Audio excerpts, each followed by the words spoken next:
মুখ্যমন্ত্ৰীৰ লগত শ্যাম কানু মহন্তৰ ভাল নাছিল আটাইতকৈ শ্যাম কানু মহন্তৰ ভাল থকা ব্যক্তিজনৰ নামে গৌৰৱ গগৈ যোৰহাট ইলেকশ্যনৰ সময়ত গৌৰৱ গগৈৰ প্ৰতিটো ফেচবুক পোষ্ট চাব থেংক ইউ কানু বুলি মই কেতিয়াও টুইট কৰা নাই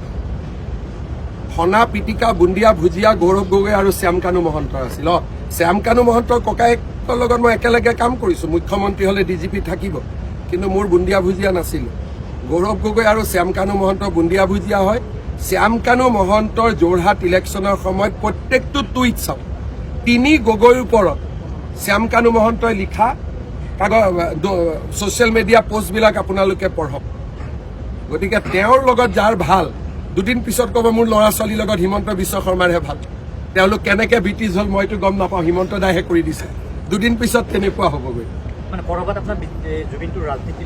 এইটোতো পুৰা ৰাজনীতিয়ে কৰি আছে না জুবিনৰ অনুৰাগীবিলাক খুব সন্তুষ্ট যে অসম চৰকাৰে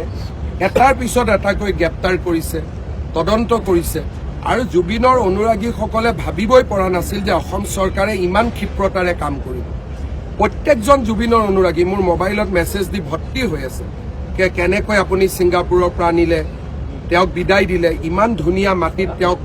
শেষ বিদায় দিলে জুবিনৰ অনুৰাগীবিলাকতো এতিয়া 10% মোৰে অনুৰাগী হৈ গৈছে যে জুবিন দাক আপুনি ইমান সন্মান কৰিছে আৰু জুবিনৰ অনুৰাগীৰ ভিতৰতো মই নিজেও আছোঁ মোৰ দেউতাৰ গান কোনে বনাইছিলে জুবিনে বনাইছিল জুবিনৰ অনুৰাগীৰ কম্পিটিশ্যন হ'লে মোৰো নামটো 1ৰ পৰা 10ৰ ভিতৰত থাকিবই জুবিন জীয়াই থাকোঁতে জুবিনৰ ভাল কোনে কৈছিল অখিল গগৈ কৈছিল নে লুৰিণজ্যোতি গগৈ কৈছিল নে গৌৰৱ গগৈ কৈছিল নে হিমন্ত বিশ্ব শৰ্মাই কৈছিল মই জুবিনৰ ওপৰত যেতিয়া আক্ৰমণ হৈছিল 2020ত মই কি কৈছিলোঁ যে মৃত্যুৰ পিছত জুবিনক সন্মান দিব নালাগে জীয়াই থাকোঁতে জুবিনক সন্মান দিয়ক ভূপেন হাজৰিকাক আমি জীয়াই থাকোঁতে সন্মান নিদিলোঁ মৃত্যুৰ পিছত যিমানে সন্মান নিদিওঁ কিয় তেওঁ দেখা নাপাব 2020 চনত মোৰ এতিয়াও ফেচবুক পোষ্টটো মোৰ আপলোড হৈ আছে মই কৈছিলোঁ জুবিনক জীয়াই থাকোঁতে সন্মান দিয়ক গতিকে সেইটোতো আপোনালোকেও কোনো লিখা নাছিল মইহে লিখিছিলোঁ গৌৰৱ গগৈয়ে লিখিছিল নেকি কোনে লিখিছিলে হিমন্ত বিশ্ব শৰ্মাই লিখিছিলে গতিকে জুবিনৰ অনুৰাগীৰ ভিতৰত মোৰ নম্বৰটো আহি যাব আৰু নিজৰ ককায়েক হিচাপে আহিব গতিকে এইকাৰণে মোৰ লগত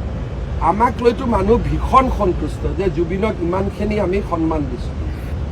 আৰু দিব লাগিব আৰু তাৰো প্লেনো আমি কৰি আছোঁ আগতো আমাৰ বহুত পৰিকল্পনা আছে আৰু জুবিনৰ দোষীসকলক যে এনেকৈ আনিম আজিতো ছিংগাপুৰৰ পৰা এজন হ'লেওতো ধৰি আনিলোঁ কেতিয়াবা অসম পুলিচে আগত পাৰিছিল নেকি গতিকে এই কথাটো লৈ যিমানে ৰাজনীতি কৰিব মইতো ৰাজনীতি কৰাটো নিবিচাৰোঁ কিন্তু ৰাজনীতি কৰিলে লাভটো মোৰ হ'ব সেইকাৰণে ৰাজনীতি কৰক নকৰক কংগ্ৰেছে চাই লওক নকৰিলে মোৰ লছ কৰিলে মোৰ লাভ